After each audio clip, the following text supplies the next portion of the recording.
Great. Hello, everyone. Welcome to this webinar for health professionals interested in moving to New Zealand. My name is Fabian Massonov, and I am a licensed advisor at New Zealand Shores Immigration. We're an immigration consultancy based in New Zealand and South Africa, and we have a team of 12 licensed advisors. And we're very proud to have successfully assisted over 12,000 migrants make the move to New Zealand since 2009 now. It's been a while. So we actually have several hundred people attending, so apologies in advance if we cannot answer everyone's questions today. We'll do our best. We have staff in the background monitoring the Q&A, or alternatively, you can feel free to contact us directly after the webinar so we can discuss your migration plans and opportunities and prospects on a more personal basis. So our panelists today, we have Charlotte Stockman, my colleague and licensed advisor. Charlotte will provide some insights into the latest from Immigration New Zealand. We have some major changes coming throughout the rest of 2022, so watch this space. But first, our partner, Prudence Thompson, who is the director at Accredited Health Recruitment, will kickstart the discussion. Prudence, what can you tell our guests about Accent and how your team can help them with the employment aspects of moving to New Zealand? Let's see, I think your video is off.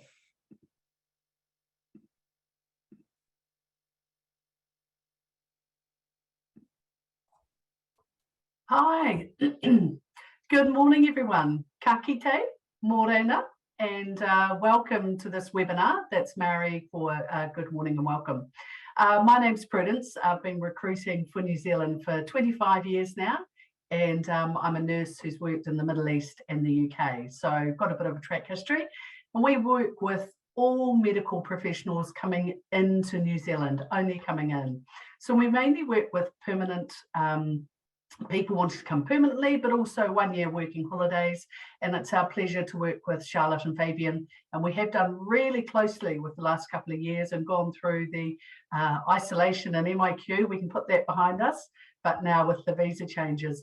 So it's great to have experts in immigration medical recruitment. So that's fabulous. So we're looking at a really positive rise in vacancies at the moment. We've got unprecedented numbers of vacancies in allied health, physiotherapists, midwives, sonographers, anaesthetic technicians, all sorts of nurses, mental health, emergency surgical and theatre, GPs, consultants, just all across the range. So we're in a good position to offer you interviews and advice along the registration process. Thank you so much, Prudence. So would you say that the COVID pandemic, the last 2 years, have made a dent in opportunities for health professionals coming to New Zealand, or quite the opposite, have actually now created opportunities in the health space? Yeah, well, we've had a mandate that medical staff have to be vaccinated to work in New Zealand, and there was 6% of New Zealand medical professionals that chose to leave the profession, which is sad, but a reality. So that's created more vacancies. Also sicker people with COVID, a lot of respiratory and long COVID issues. So we've needed more medical staff. Plus, now the borders are open, the young Kiwis are going off to do their OE. So we need nurses, doctors, medical staff to come into New Zealand. We've got more babies being born, so we need more midwives. We obviously need physios, occupational therapists, social workers, pharmacists, all the medical professions. So unfortunately, fortunately for you guys, if you want a job, which is great, but it's a bit tough in New Zealand at the moment. We are short-staffed.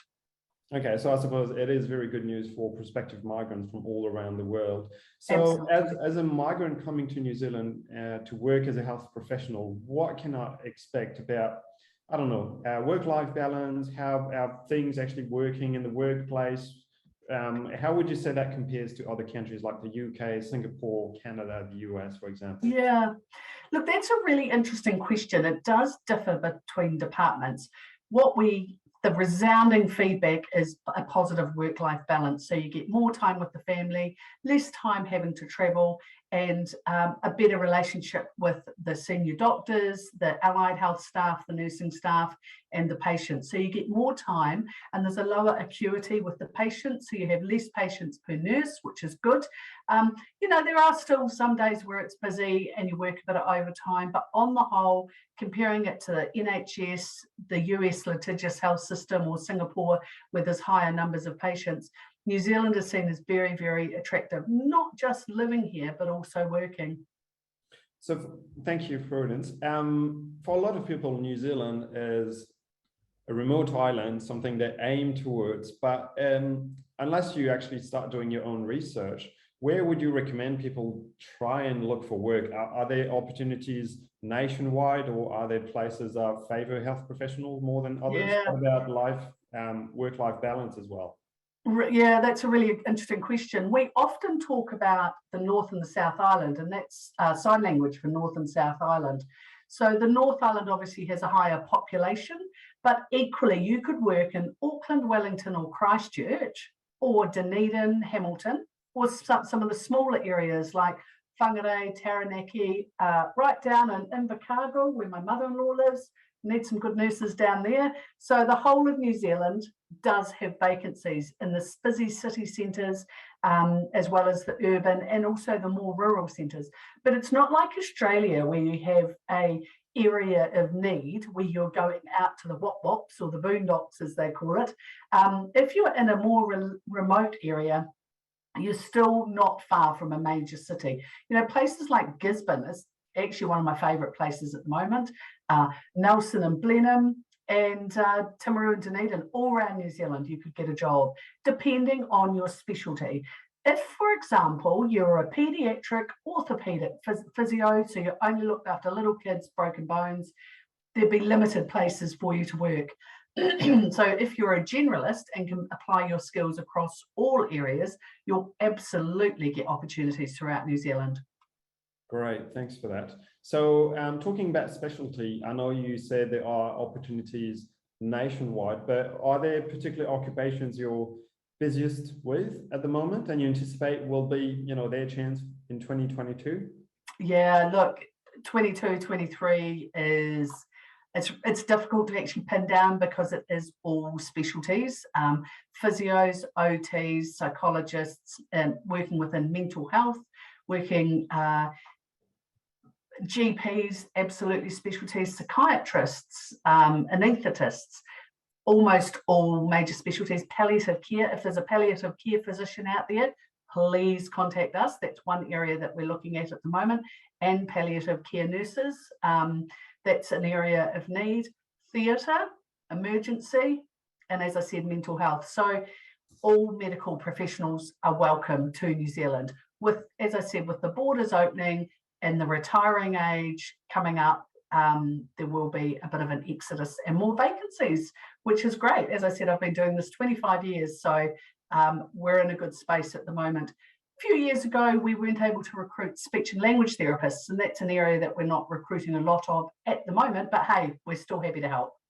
Great. We'll get to the actual immigration and visa process in a minute with Charlotte, but something we haven't discussed yet is how Accent actually assists. I'm a registered nurse from Singapore, or I'm a GP from London. I reach out to you guys. What can you provide for me? How can you assist in the process? Absolutely. Well, thanks, Fabian. We'd like both of you, both your older personalities. We would like to take you through the CV process, so how to produce your resume, reference checking, help you with the registration process with the physio board or the OT or nurses board or medical council. We'll take you through some interview practice and talk a little bit about the Māori health culture and how to work with the Maori, our Indigenous people. We'll go through interview practice and present your application to the location and the specialty of your choice, usually 3 to 6 months before you're ready to start work, sometimes sooner. But we work with people from 2 to 3 years before they're ready to come to New Zealand. So we'll take you through the complete process. We'll help out with bank accounts, tax numbers, accommodation, networking you with other people that are in the similar situation, Our process is very well tried and tested and quite bespoke to your needs, and we don't charge you because the employers pay. So the employers pay once you start work, so we've got to find a job that you're absolutely happy in, and we do a lot of work by Zoom. We're coming to Singapore on the 16th of July. So excited to be going through customs and getting on a big plane, which is exciting. So if there's anyone from Singapore, we'd love you to invite you to a one-on-one consultation with NZ Shores, and also to our seminar, which is going to be held from 1 till 4 on July 16th. So if you could let us know if you want the details on that, we'll send that through. Great. Yeah, I'm very happy I'll be part of that trip. So I'll see there, Prudence, and I hope for the opportunity to meet some people face to face, as you pointed out, before and after the seminar. So now I'm going to turn to you, Charlotte. We have a short presentation to introduce the various visa pathways. But first, Charlotte, can you give us a very brief overview of what the last couple of years have been like with the COVID pandemic, and how we've been able to assist prospective migrants to New Zealand with accent? Yeah, hi everyone. The last 2 years have obviously been a bit different.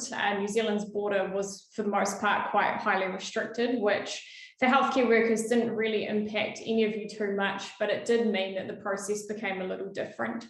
So instead of just one step of applying for a work visa outright from offshore, which is what it was prior to March 2020, we did have to go through the process of applying for a border exemption, a critical purpose visa to travel to New Zealand, and then once you were onshore, the normal visa process kicked in from that point, you know, of applying for work visas and residency visas. So yeah, we've had hundreds, maybe if not close to 1,000, I would think, healthcare workers come through New Zealand shores in the last 2.5 years. So it's been really busy for us, and we've worked closely with Accent and their clients throughout that whole period too. So it's been a really good working relationship that we've developed together, which has been awesome. Now we're kind of moving into a bit of a period of change.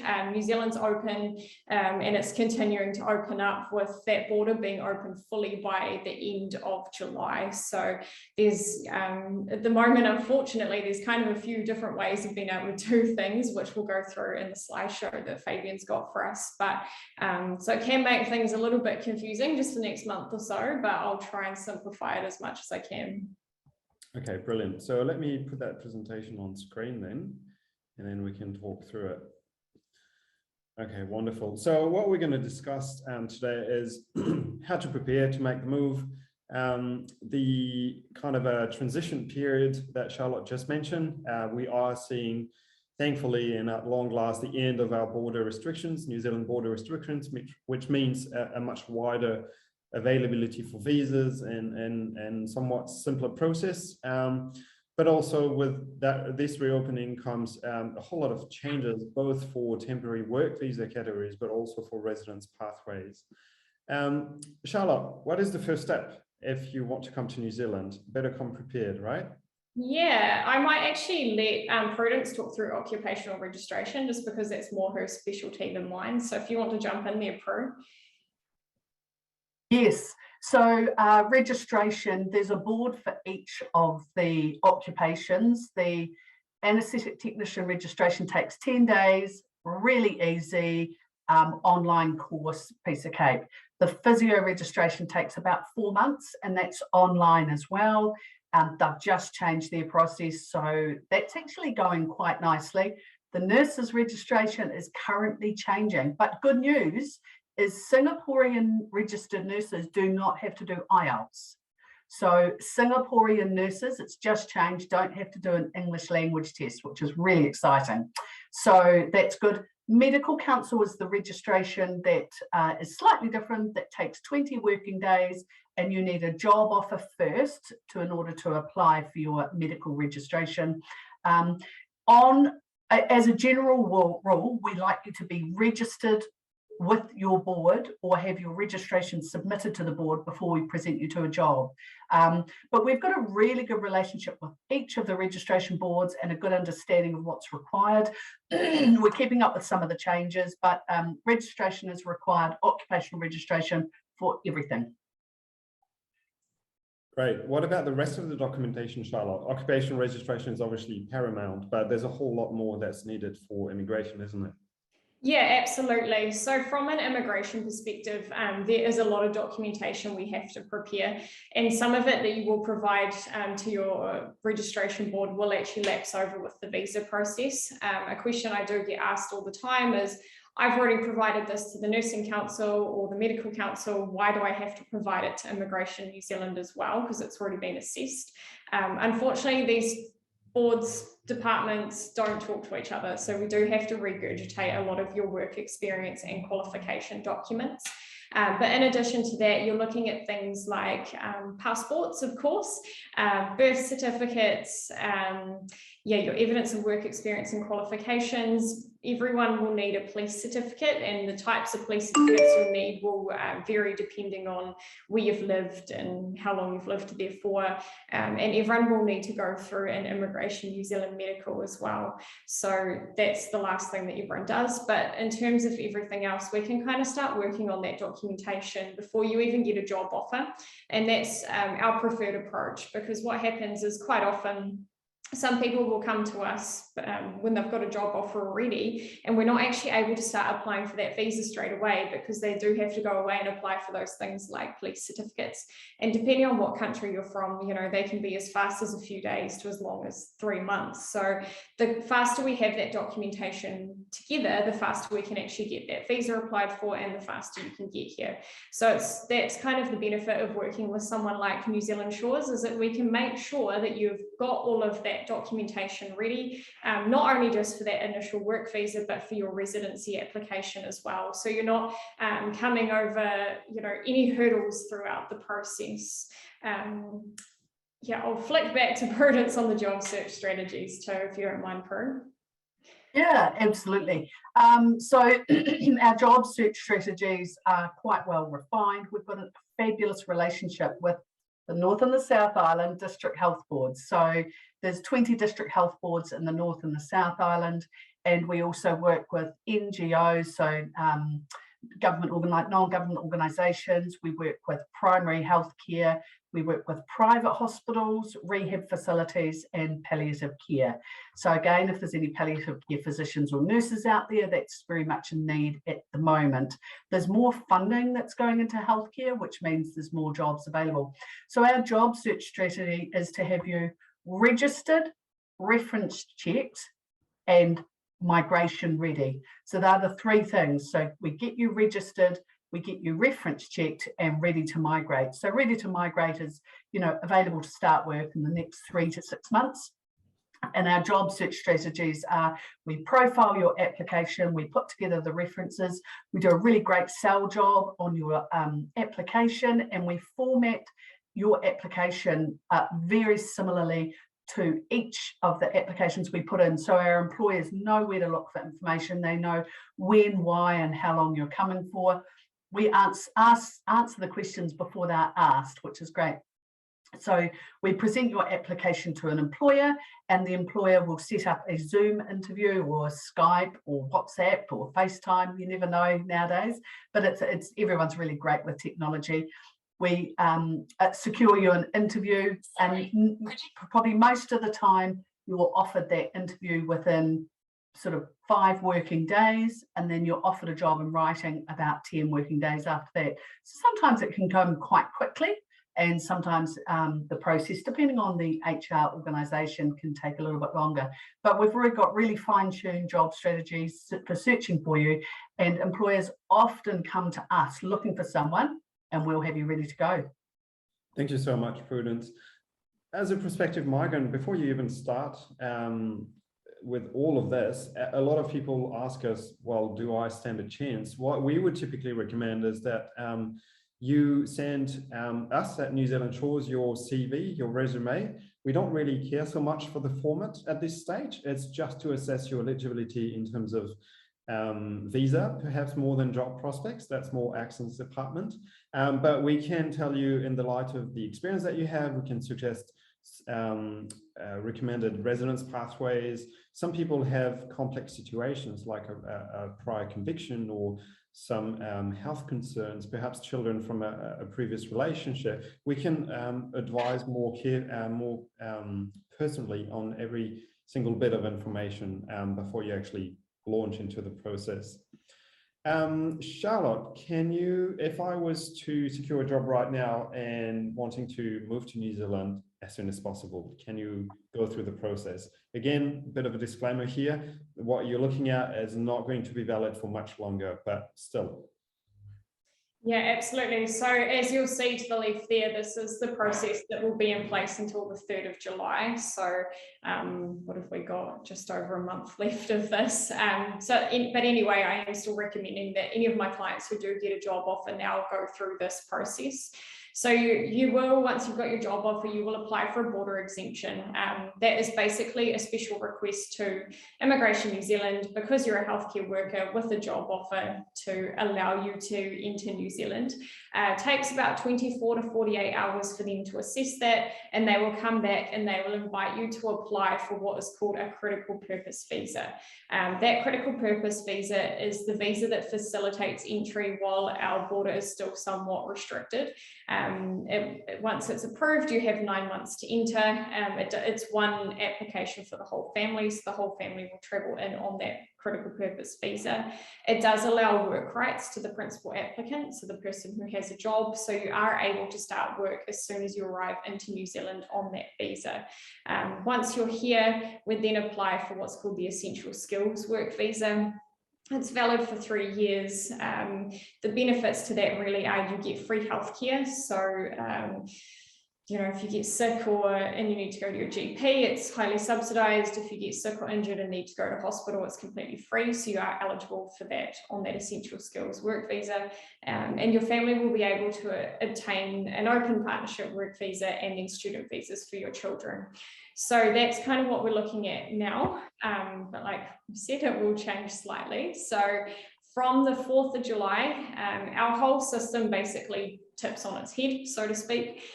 From your perspective, not much changes, but from the employer's perspective, there are a few more steps they have to go through, but that's nothing you need to worry about. That's taken care of by them, but it will just mean that the process looks a little bit different. So you'll see that we're kind of just down to those 2 steps, which is virtually what it was like pre-COVID. So you get a job offer, and then while you're still offshore, the principal applicant will apply for an accredited employer work visa, and then the family will get their temporary visas as well. So those will be approved before you travel. And because from the 4th of July, our border is effectively open to skilled migrants and workers again fully. So that's why the process has changed. Right. So how long would the accredited employer work visa typically be granted for? Is that similar to the essential skills? Yeah, valid for up to 3 years. You still will get the free healthcare, and children can attend school as domestic students. So basically your children attend school for free as well. And a lot of people ask, well, can I include my partner in that visa, or can my partner work on that visa? How does that work? Yeah, so that's a bit of in a period of change at the moment as well. Anyone who migrates prior to December, their partner will get an open partnership work visa. After December, that does change, and all partners will enter New Zealand on a visitor visa, and they will then have to find employment with an accredited employer in New Zealand and apply for a work visa in their own right. There may be some exceptions to that. We haven't yet seen the policy because it probably won't come out until just before that changes. So for some of our healthcare workers, we're guessing, and like I said, it's a guess, so please don't hold us to this, but we're guessing for some of you, your partners may still actually get an open partnership work visa, but I guess watch this space and we'll be able to let you know closer to the time. Okay, wonderful. So to summarize, over the last 2 years, we've seen a rather complex process. with first a request for a border exemption, which then led to an invitation to apply for critical purpose visa. But that's all being phased out. And from the 4th of July, essentially offshore work visa applications reopen. The new visa category is called the Accredited Employee Work Visa, which will allow people on the basis of a job offer request a visa granted for up to 3 years and then arrive in New Zealand and start work. What happens after you land in New Zealand? Because the vast majority of our clients and Accent's clients want to stay here in New Zealand long term. What are the options there? Yeah, so we have basically 3 different options around residence, and that will change slightly again from the end of July. So up until the 31st of July, any healthcare worker who arrives into New Zealand prior to that date is able to apply for what's called the 2021 resident visa. That was basically stood up end of last year as a temporary option for people to apply for residence under. On one hand, it was there to basically fast track a number of applications for people who were already in New Zealand, and they have actually allowed anyone who continues to enter New Zealand on certain visas, which includes healthcare workers, to be able to apply for that. If you do arrive prior to the 31st of July, 100% recommends that you do apply for that. I don't know for most people it's going to be faster, but it is cheaper and there is less documentation involved. So a really good option if you're able to apply for that. After the 31st of July, there will then actually be 3 different options because there's 2 options under the green list occupations. So the first option is what's called the skilled migrant residence visa. That's historically been the main residence application that most people have applied for. All our healthcare workers received priority processing. So you were looking at roughly a 4 to 6 month processing time, if not a little bit faster. It is points based, so you get points for things like your age, your qualifications, your work experience, whether your partner has qualifications or work experience as well that's skilled. So there's a number of factors that go into that. That's due to kick off from September, I understand, but we don't know if there's going to be any policy changes around that. There may be, or there may not be, but we are expecting there probably will be. So it's a little bit hard for us to talk around that at the moment because we just don't really know what that looks like for sure. Then under the green list occupations, so the green list occupations are basically broken down into tier 1 and tier 2. A lot of our doctors and surgeons fall under tier 1 occupations, and they are able to apply for what's called a fast-tracked residence visa. We don't know what fast-tracked means. We don't know if it's going to be 2 weeks, 2 months, 6 months. That's something we'll find out as they start processing them, or likely as they release further policy. There will also, for tier 2 occupations, which we see some of our medical science technicians, nurses, midwives, they will have an option to apply for what's called a work to resident visa. That's different to the old work to resident visa, if you know anything about that. But basically, it will mean that after 2 years of being on that accredited employer work visa, you'd be able to apply for that special residency visa. However, we do believe that the majority of healthcare workers will actually be eligible under that skilled migrant category as well. So there probably won't actually be a need to wait 2 years, unless, of course, you don't meet the points requirement or there's a weird policy change that we don't know is coming. So for a lot of our people in that sort of tier 2 occupation list, I think it'll be a case of, once we know more about policy, picking and choosing what's going to be the fastest pathway to residence for you. Thank you, Charlotte. I think what to take for that is that as a registered health professionals, you have plenty of options. Yeah. Basically. Yeah, I mean, it's really options to move to New Zealand are better than most. As you pointed out, that new green list that was published a few weeks ago came across as really good news. It identifies a long series of occupations that are in critical shortage in New Zealand and that are therefore that warrant a special residence pathway. But for the majority of health professionals, the reality is that you'll have several options to seek residence, which is wonderful news. So as Charlotte pointed out, occupations on the green list are kind of divided into 2 tiers. The likes of GPs, psychiatrists, resident medical officers, surgeons, etc., will qualify for fast track residence. Again, it depends on time frame, what fast track actually means, weeks, months, wait and see. And a kind of a tier 2 list of occupations such as registered nurses, medical technicians or midwives will still feature on the green list, but qualify for a 2-year work to residence pathway. So you just need to work in New Zealand for a couple of years, and then you can seek residence just through the time you spent working here. Where to from here? As I mentioned earlier, New Zealand Shores can provide an eligibility assessment. Someone asked, what is an eligibility assessment? That's actually a really good question. We do these day in, day out, and we forget to actually explain what these are.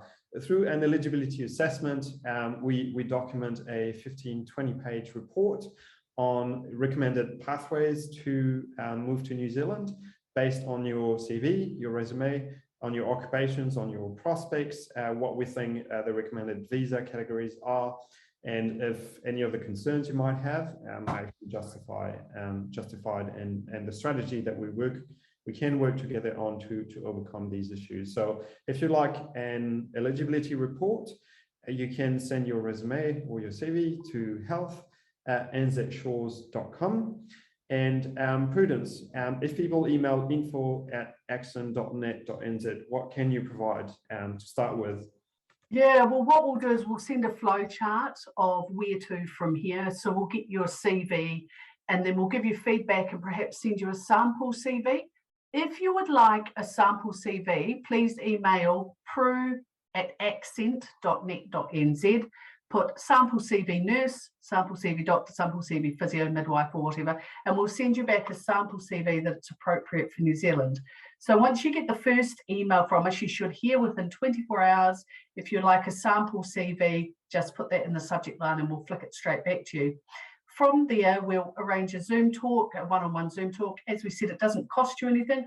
We just do like to work exclusively with you. New Zealand is such a small place that we like to work one-on-one and look at one employer at a time for you and not flood the market, because the employers get very cross if you're applying for 3 or 4 different agencies, 3 or 4 different jobs, or also other countries. So you have to be confident. So if you email prue@accent.net.nz, or if you see it there on the screen, info@accent.net.nz, it'll come through and I'll send you a sample CV, and that'll get the ball rolling.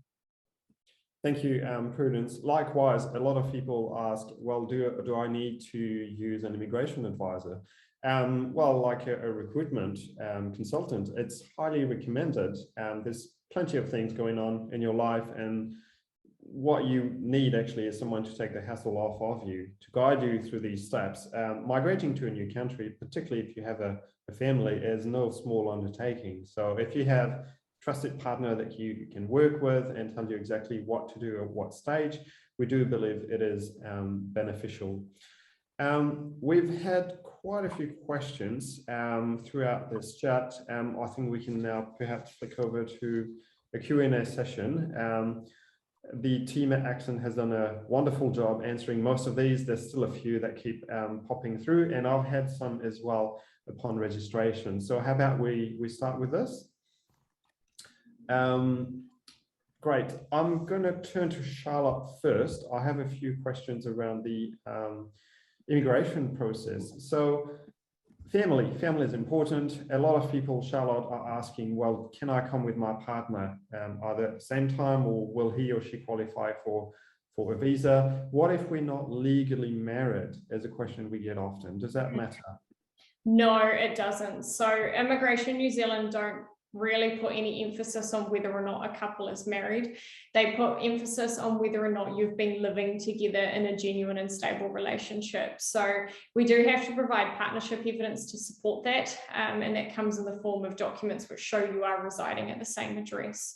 So if you are married, of course, we provide your marriage certificate, but if you are married, it's not enough on its own. So we do still have to provide that additional evidence. Okay, great. What about the age limit? Is there an age limit to come to New Zealand and work, whether short-term, long-term, depending on the visa category, perhaps? Yeah, so there's no age limit for obtaining a work visa. You can be any age at all and obtain a work visa. Generally, the cutoff age for applying for residence is up until the day you turn 56. There are some special, I guess, circumstances in which we can apply for age waivers, but that would really be on a case-by-case basis. So perhaps reach out to us and we can chat through that if we think it's an option for you. Right, no age limit for work visas and 55 inclusive for residence categories. Prudence, from your recruiter's perspective, is one's age limit a considerable factor in the selection process?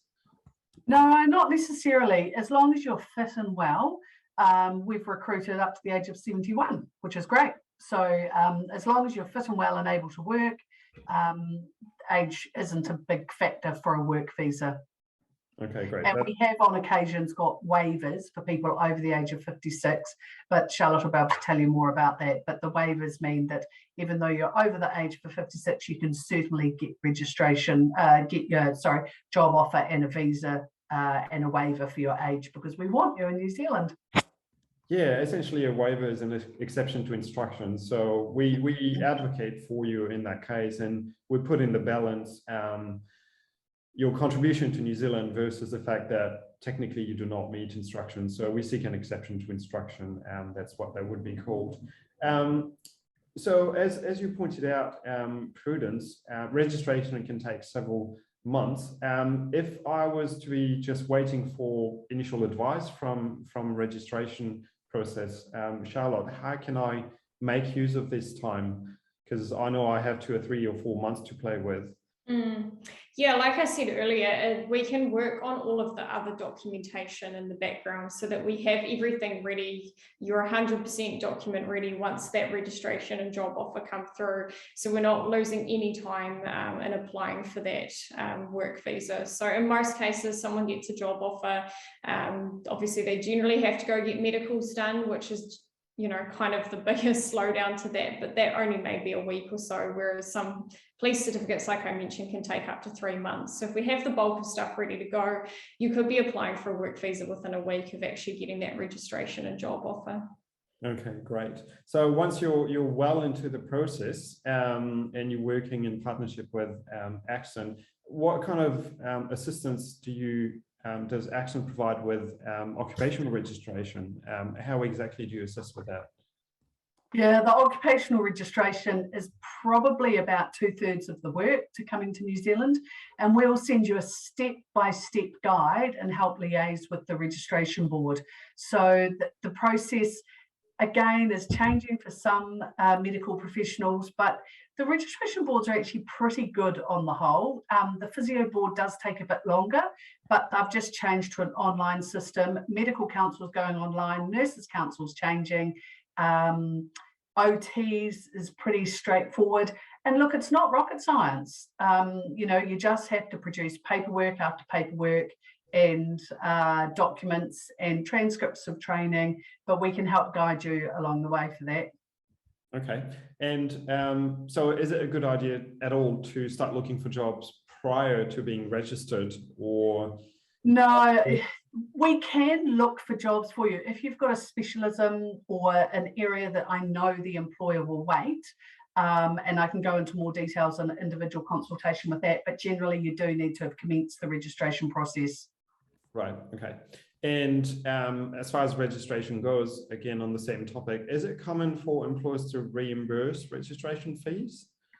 Not registration fees, but probably 1/3 of employers are offering a relocation money, a couple of $1,000s, accommodation and flights. So some employers will be quite generous with the with the relocation money, and they will offer a lump sum. Now you can apply your registration, your immigration, your flights, your shipping and costs and accommodation to that. Okay, more like it does add up. We appreciate it's expensive to make the move out here. For sure. And So I am registered. I've got most of my documentation in place, if not all of it. How do I prepare for reference checking, and how does Accent assist with this? Yeah, reference checking we like to do quite early on, and we do that before you're offered a job and or a job interview, depending on your situation. If you're working in a small clinic and you don't want the practice to know you're leaving, that's okay. We'll wait.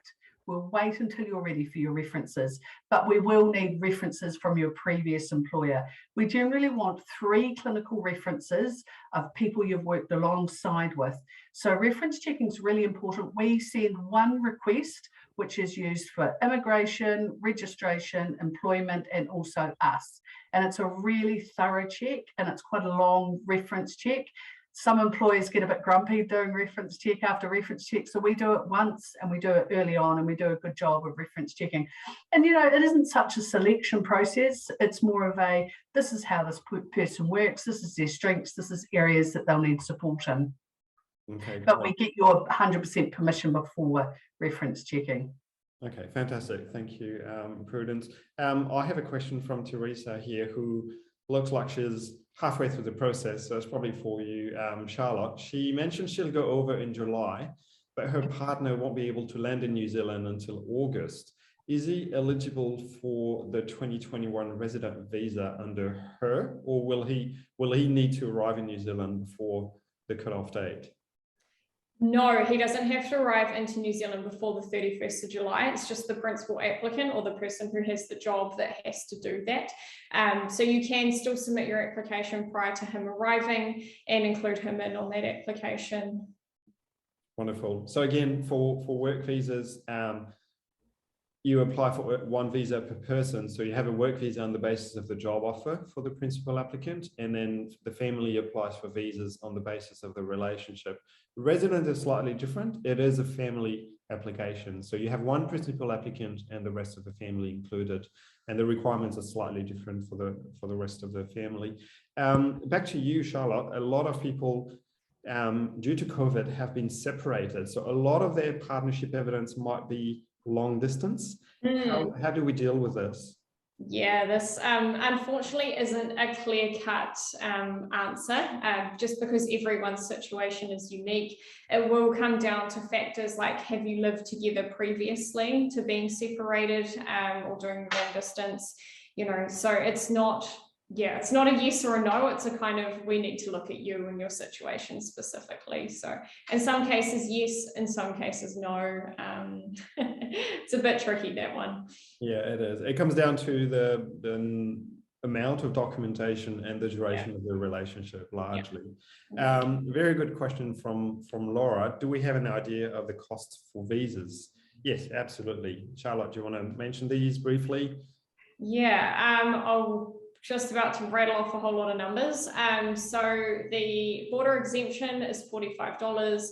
The critical purpose visa is $246 for the first applicant, and then an additional $35 per person for each family member. The essential skills work visa and partnership work visa are $495 per person. The accredited employer work visa, when it comes in, is $595. I'm not sure if there's going to be a change on the partnership visa fee as well. Student visas are $275 each. The 2021 residence application is $2,160. Skilled migrants sat just over $3,000 before it was paused.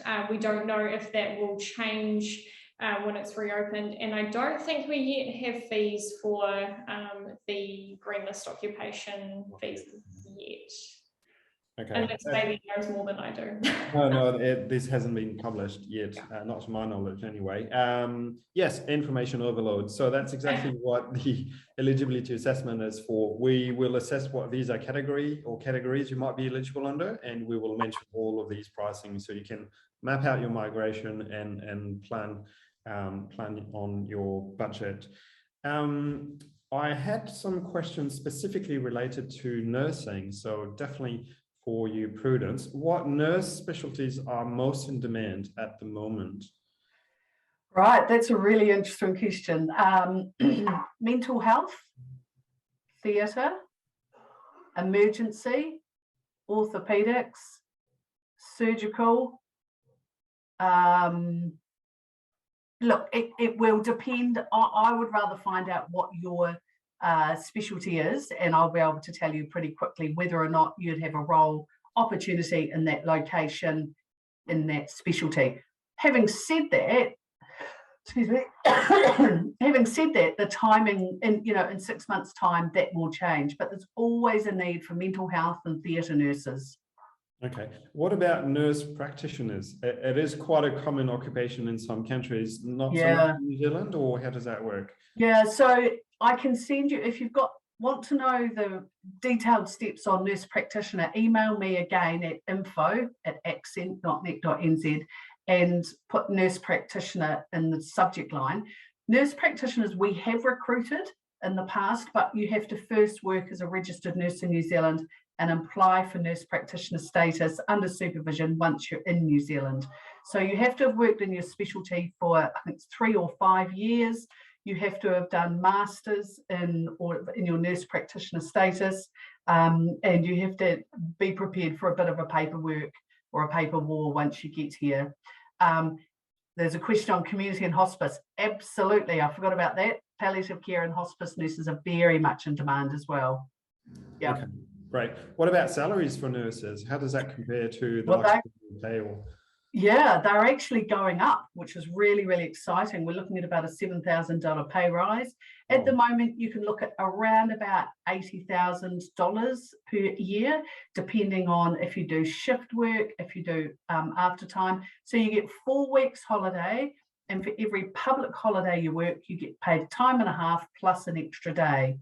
So it's very generous leave compared to the US, and almost about the same as the UK and better than Singapore. So working in New Zealand, you get more holidays and you get paid for working afternoons, nights, weekends, and public or bank holidays. Okay, great. Thanks for that. What else did I have? You obviously work with clinical research. Do you work with clinical research positions? Or is that... I have in the past recruited a clinical research nurse. We've recruited clinical coders, optometrists, nurse managers, nurse leaders, all sorts. So we never say never, but we'll help you regardless.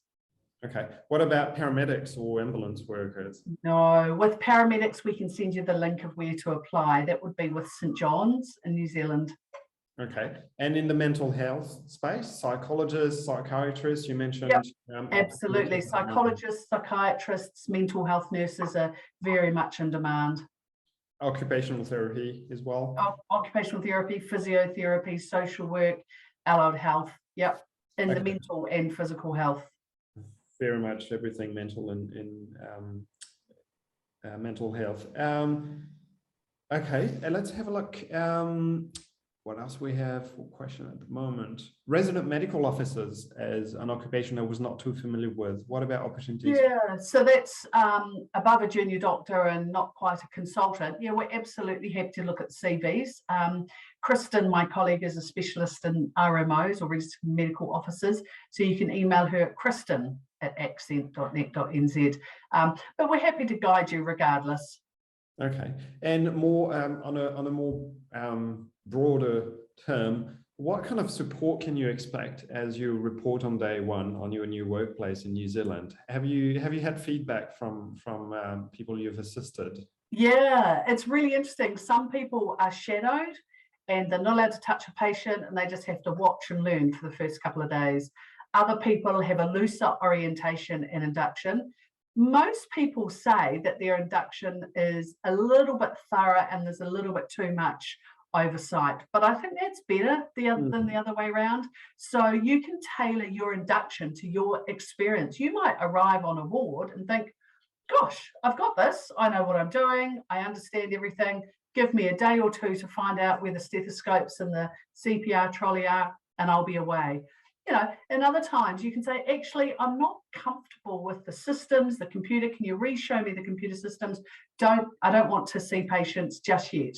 The first day I ever worked in London, I had a Scottish sister looking after me and she said, you're looking after baby, I'm looking after BC. And I said, babies, I don't look after babies, I'm not pediatric trained. She goes, no, I'm in BC, you're in baby. as in baby, not baby. So it was just classic, you know, understanding the accents, understanding the culture, and understanding sort of some of the nuances within the New Zealand health system. You know, you might get a patient that comes in and goes, you know, I've got a sore puku, I'm going to spew. So hands up, who knows what that means? It means I've got a sore, thank you, Charlotte. I've got a sore stomach, I'm going to vomit, you know. And just quite often there's slightly different trade and generic names, slightly different procedures, but hey, the body's the same. So people find the induction and orientation is generally pretty good. Fantastic. That's some really good real life experience there you've provided. Yeah. So we're talking about settlement support. Charlotte, that new accredited employer work visa has enhanced requirements or additional requirements to help migrants settle in New Zealand. Can you tell us a few words about this? Yeah, so they have to, gosh, I'm also not the expert on this stuff, so I will just forfeit that with a disclaimer, but they basically have to demonstrate as part of their accreditation process how they will support you to settle in New Zealand. And from what I understand, it looks different for different employers, but it could be in the form of they provide you, you know, with accommodation, or they may provide you with a vehicle, or they will provide you, oh gosh, Fabian, help me out here. A bit of everything, really. But it's, look, honestly, it's something that the majority of employers would have done for a while already, but it's now set in stone. It's part of a documented process for employer accreditation. And it goes from everything to helping you opening a bank account to providing accommodation for the first couple of weeks. How do I get a tax number? How do I fill this out? Onboarding process, health and safety training, and also, you know, training on the work site, as Prudence pointed out. So yeah, no, it's clearly to the benefit of the migrant. Again, it's something the vast majority of New Zealand employers will have done already, particularly in the health sector, I would expect. But it's now fully documented, so it's a really good change. Okay, we're soon going to be wrapping this up. Prudence, what are the best things about moving to New Zealand as a health professional? Working in New Zealand, if you have a look at our case studies, Hannah might be, if you could put the case studies down on the chat or the Q&A. People love the work-life balance. They love it's non-litigious, so you can't be sued. They like the tax rate. They like the weather and the people. Great. Anything that's particularly challenging? Some feedback you get from your... Yeah, the weather, like today is a bit chilly and a bit cold, but I'm just in a t-shirt because you sort of just wrap up warm when you need to. It's a long way from home, you know, and, you know, when you can't find a particular favourite spread or favourite food in a supermarket, you know, you can feel a bit homesick. Obviously with Zoom and the way the world is, it's actually easier to get around, but it's a long way from home. It can be expensive and tiring process. Jet lag's horrible, but you get over it, and you'll find the people are the best people in the world, I think. Sorry, Fabian, but you're a Kiwi now, so. Yeah, I am. Yeah. So I came here on holiday 13 years ago, and yeah, I came for the landscape. I stayed for the people, very much so. Awesome. Charlotte, feedback from your clients. What do they like most about living in and working in New Zealand? Yes, I think I've had 2 families out of hundreds who have gone home to wherever home may be in the last 7 years. So I think that's probably feedback enough. We typically find people turn up and they love it. There are obviously, you know, sometimes there can be culture shock, but, you know, just take it all in your stride. And Kiwis are super friendly. If you mispronounce a word or you're not sure where something is, you can stop someone on the street and they will absolutely help you. So we're a really friendly bunch down here. So yeah, please feel like it will be home, and it can take 12 months, I think, for people to really settle. But if you are willing to kind of stick out any of those feelings you might get over the 12 months, you'll find that New Zealand's a wonderful place to be. Great. Thank you so much, Charlotte. Okay, thank you so much for attending, everyone. Thanks to our wonderful panelists, and the Accent staff working tirelessly in the background answering all these questions. I've popped the details on screen again for anyone to write down and send us their credentials, their details, their CV. Anyone watching this from Singapore, just a reminder that on the Saturday, 16th of July, Accent and New Zealand Shores will be in Singapore for a seminar and some personal consultations. So send us an email if you'd like the registration details. For anyone else, yeah, just send us your details, keep in touch, let us know how you're getting on if you'd like assistance with the process, and we'll come back to you as soon as we can.